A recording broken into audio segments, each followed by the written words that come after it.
গোপন সূত্রে খবর পেয়ে সোমবার রাতে নতুন নগরের নাকা চেকিং চালায় পুলিশ। সেখানেই একটি অটো গাড়িকে থামানো হয় এবং সন্দেহজনক আচরণ দেখে তল্লাশি শুরু হয়। পুঙ্খানুপুঙ্খভাবে পরীক্ষার পর অটোর আসনের নিচে লুকোনো একটি গোপন চেম্বার থেকে উদ্ধার হয় বিপুল পরিমাণ গাঁজা, যার ওজন প্রায় 10 কেজি। ঘটনার পরপরই অটো চালক সহ আরও একজন যাত্রীকে আটক করা হয়। প্রাথমিক জিজ্ঞাসাবাদে মৃতদের কাছ থেকে চোরা চালানের বিষয়ে বেশ কিছু গুরুত্বপূর্ণ তথ্য পাওয়া গেছে বলে জানিয়েছেন পুলিশ আধিকারিক। এ বিষয়ে সংবাদ মাধ্যমের মুখোমুখি হয়ে এয়ারপোর্ট থানার অফিসার ইনচার্জ অভিজিৎ মণ্ডল জানান, এই ধরনের চোরা চালান রোধে পুলিশ আগেও সতর্ক ছিল এবং ভবিষ্যতেও কড়া নজরদারি জারি থাকবে।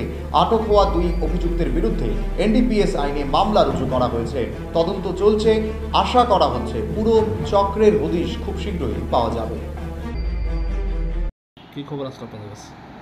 কালকে সন্ধ্যার সময় আমাদের যে প্রত্যেক দিনের মতো বিকেল চেকিং চলে, সেখানে ভিআইপি রোডে বিকেল চেকিং চলছিল।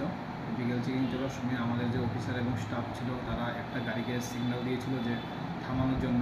ওই গাড়িটা না থেমে হঠাৎ স্পিড বাড়িয়ে আরও দ্রুত গতিতে চলে আসছিল। তখনই আমাদের অফিসার এবং স্টাফরা ওর পিছিয়ে পিছিয়ে ধাওয়া করে গাড়িটাকে আটক করে। তারপর গাড়িতে তল্লাশি চালিয়ে গাড়ি থেকে 10 কেজি 400 গ্রাম শুকনো গাঁজা উদ্ধার করা হয়।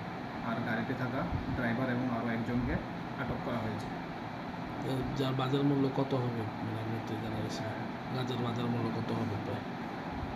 তো কোনখান থেকে আসলে কিছু প্রাথমিকভাবে জানা গেছে না কোনখান থেকে? এটা আমরা একটা এনডিপিএস একটা আমরা কেস নিয়েছি, এটার ইনভেস্টিগেশন চলছে, ইনভেস্টিগেশনে জানা যাবে।